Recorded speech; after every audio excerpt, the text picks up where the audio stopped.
Today's video is how to get certified. Getting certified gives you access to contracts that are reserved for certain groups, and it also allows you to get contracts without competition. And applying for certifications is free. You apply at government websites that I'm going to show you. And this video is prompted by a viewer who assumed you submit one application and the government gives you whichever certifications you qualify for. And that made sense, right? But unfortunately, that's not how the government works. You need to apply separately for the 8A, Women-Owned, Veteran-Owned, and Hubzone certifications. And amazingly, you actually use a different government website and a different process to apply for each one. In this video, I explain why you want to get certified. I explain the tests the government is going to use when they review your application, and I show you how to actually apply for each certification. We're going to cover applying for the 4 federal contracting programs. 8A, which is the program for small disadvantaged businesses, then the Women-Owned Small Business Program and its subset, Economically Disadvantaged Women-Owned Small Business, then Veteran-Owned Small Business and Service-Disabled Veteran-Owned Small Business, and finally, the Hubzone Program. But first, I want to answer a question I get asked all the time. How do I get certified to bid on a total small business set-aside? Many contracts are listed as total small business set-aside, like the one I'm showing you here. And the answer is you don't need to submit an application for this certification. All you need to do is register your small business at the government website sam.gov. And once you're registered, you're good to go. You can bid on any contract that's listed as a total small business set-aside. And now let's talk about the best of the federal certifications for growing your business, and that's 8A. And this is the one you want if you're eligible, because the government is trying to boost small disadvantaged businesses by increasing contracts awarded to these firms. So there's lots of contract dollars being reserved for these firms and relatively few firms that are certified and eligible to receive those contract dollars. Applying for certification doesn't cost anything, but it will take up a bunch of your time. So let's first break down how certification can help you and why you might want to do this. If your business is certified, you can get what are called set-asides and sole source awards. A set-aside means a contract in which only certain companies may compete. So a contract set aside for 8A companies means you're facing much less competition because only 8A companies can bid on that contract. But there's an even greater benefit of getting certified called sole source. A sole source award is a contract awarded without competition. In other words, the government can bypass the whole competitive solicitation process and offer a contract directly to your company. So this makes it much easier to get contracts. And there's one more thing. The way small businesses really grow in this business is by entering into a mentor-protege agreement with a large firm and then forming a joint venture with that company to go after big set-aside contracts. So here's how it works.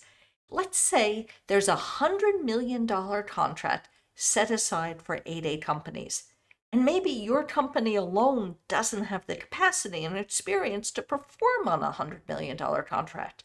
But you could form a joint venture with a large business and then together get awarded a $100 million 8A set-aside contract. I'm showing you here the eligibility criteria for the 8A program, and this is all on the government website sba.gov. But these few words actually disguise a lot of different requirements. So I want to explain the tests they actually use to determine if you qualify. First, they say you have to demonstrate potential for success, such as having been in business for 2 years. But practically speaking, if your tax returns don't show that your business has 2 years of experience operating under your primary NAICS code, which means operating in the industry you want to win government contracts in, you're going to have trouble getting certified. Next, the program is for socially and economically disadvantaged individuals, and these are two separate tests. You have to establish social disadvantage, and separately, you have to meet the requirements for economically disadvantaged. For social disadvantage, members of certain groups are presumed to be socially disadvantaged, but if you're not in one of these groups, you also have the opportunity to demonstrate social disadvantage. For economic disadvantage, there are 3 requirements, and you have to meet all 3 in order to qualify. First, your net worth has to be less than $750,000, and this calculation excludes equity in the business and your personal residence and funds in a retirement account.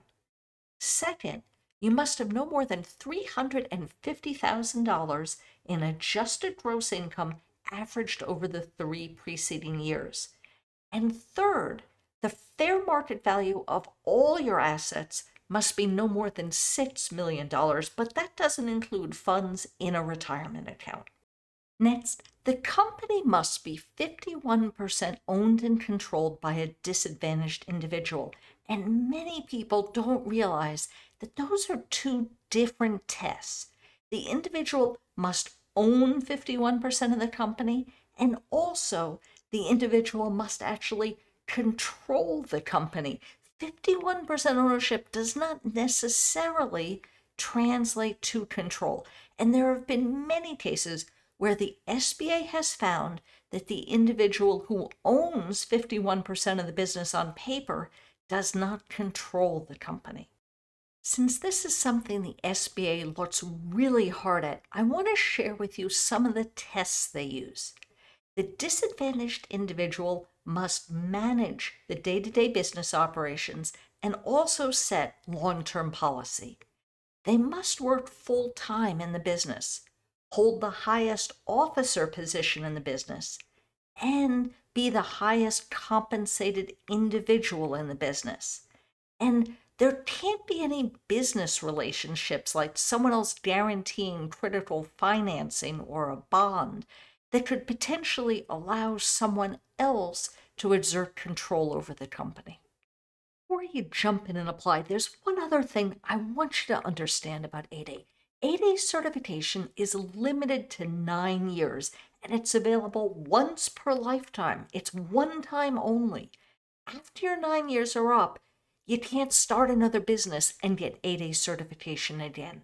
And if you asked 8A owners their biggest regret, many of them will tell you they got into the program too early. Many people apply for 8A as soon as they can, and then it takes them a few years to build relationships with buyers and with teaming partners, to get into a mentor-protege agreement, and learn how to prepare a successful proposal. They could be halfway through the 9-year program before they have their first 8A contract under their belt. And then by the end of the 9 years, they've learned the ropes, they've built the relationships, they're hitting their stride, and then the program ends, and they're no longer eligible to get 8A contracts. So the lesson learned is make sure you're ready for success before you enter the 8A program. Applying for 8A is free. You apply online at this website, certify.sba.gov. And this website has an application checklist, so you can look at that to understand what documents you'll need to submit when you apply.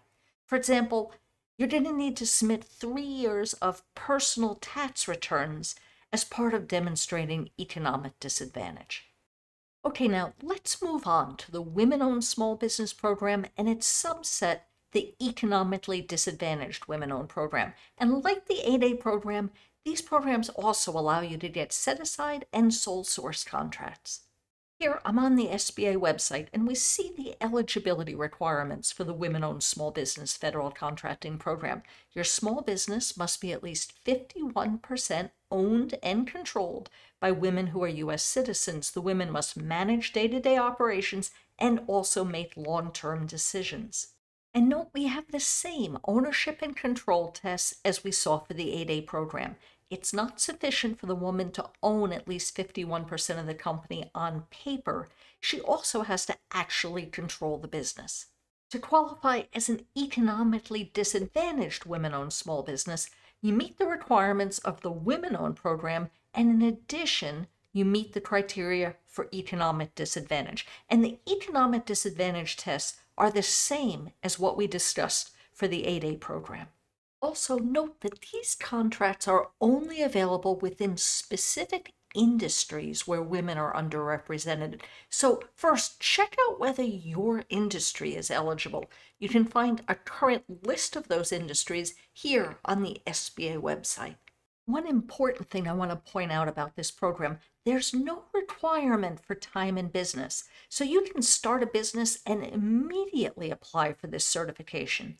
And the program doesn't have an end date the way 8A certification ends after 9 years. So there's really no reason not to jump on this today if you qualify. To apply for certification, go to this government website, beta.certify.sba.gov, and it's completely free to apply.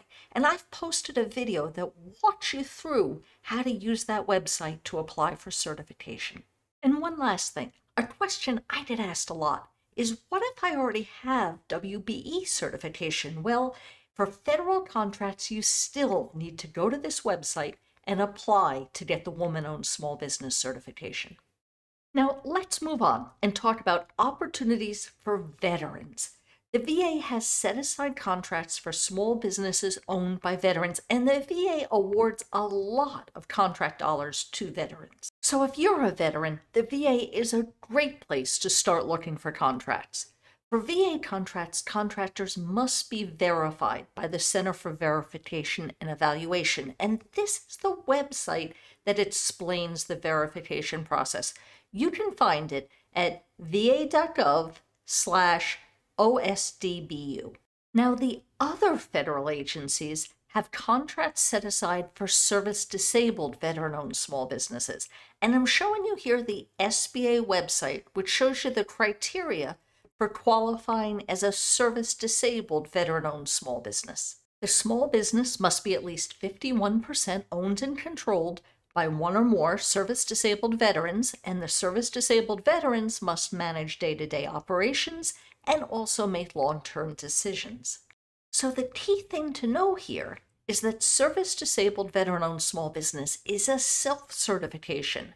You self-certify your business in the socioeconomic status section of your business profile in sam.gov. So when you go through your SAM registration, it asks, are you a veteran and are you a service-disabled veteran? And you check that box. So the bottom line for veterans is this. Service-disabled veteran-owned small businesses may self-certify their status to compete for set-aside contracts at most federal agencies. However, the VA doesn't recognize self-certification. So to get VA contracts, you have to get verified. And one last thing, that verification function is scheduled to transfer over to the SBA in January 2023. And they haven't told us yet what changes are coming once that verification function moves over to the SBA. But my recommendation is, if you're eligible, jump on that opportunity to self-certify right now. Now, the final program is the Hubzone program, and this one is different from the previous programs. For the previous programs, eligibility was based on the characteristics of the owner, but for this program, eligibility is based on your location. Hubzone stands for Historically Underutilized Business Zones, and the purpose of this program is to support economic growth in these locations. Getting Hubzone certified makes you eligible for set-aside contracts, and it also gives you some preferential consideration in full and open competition. So here are the Hubzone qualifications. Your small business must be 51% owned and controlled by U.S. citizens. The principal office must be located in a Hubzone, and 35% of the employees must live in a Hubzone. And this is the Hubzone map. To find it, I always just Google Hubzone map. And you can see there are hub zones scattered throughout the country, and it includes both rural and urban areas. Enter the address of your business in the search bar here at the top, and it will tell you whether your office is in a hub zone. If it is, then enter the home address for each of your employees to see whether 35% of them live in a hub zone. And the key thing to understand here is that your office and 35% of your employees don't have to be in the same hub zone. They don't even have to be in the same city or state. They just have to be in a hub zone. Also, I get asked a lot about the case of a one-person business and the person works from their home. It is totally fine for your principal office to be located in your home. Just enter your address in the Hubzone Map search box to see if you're in a hub zone. If you meet the requirements, you apply for Hubzone certification at this SBA website. They call it GLS, or General Login System. All of the programs we've discussed are administered by the Small Business Administration. The SBA is the government agency responsible for small business certification, so their website, sba.gov, is your definitive source for information about these programs. Hey friends, I'm so glad you joined me today. As always, post in the comments below if you have any questions, and please connect with me and let me know how this video was. And don't forget to like the video, subscribe to the channel, and share the video if you know anyone who might benefit from this information. Thanks for watching. See you next time.